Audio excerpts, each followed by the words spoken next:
Memasuki hari ke-12 operasi Patuh Lempuyang 2020, jajaran Satlantas Polres Buleleng menjaring lebih dari 600 pengendara.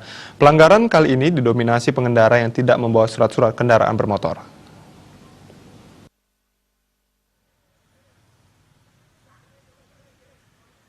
Jajaran Satuan Lalu Lintas Polres Buleleng kembali melakukan operasi Patuh Lempuyang di kawasan Kelurahan Banyuasri, Singaraja. Operasi kali ini dengan melibatkan personel gabungan, baik TNI Polres, Jasa Raharja, dan Dinas Perhubungan.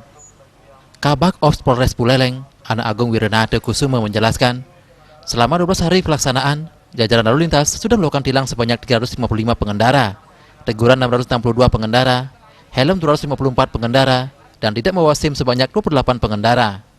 Dari jumlah tersebut, menurut Kompol Ana Agung Wirenate, lebih rendah dibanding tahun lalu.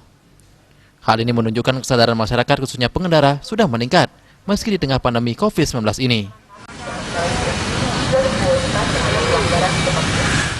Kita sudah lakukan penindakan ya, yaitu tilang 355, teguran 662, helm 254, SIM 58, dan lawan arus 17. Artinya dengan tahun lalu ini jauh menurun dengan tahun lalu. Artinya apa? Masyarakat sudah mulai disiplin.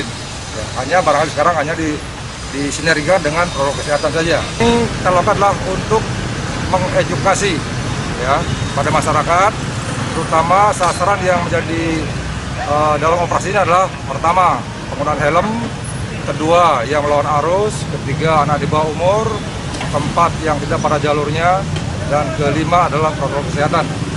Itu 5 sasaran itu yang kita upayakan. Nah, kenapa kita gabungan? Kita artinya kita pemerintah bersama-sama.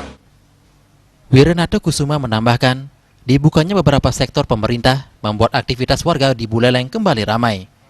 Meski demikian, jajaran kepolisian tetap mengimbau warga untuk selalu mematuhi anjuran pemerintah dan kelengkapan surat-surat berkendara selama beraktivitas di luar rumah.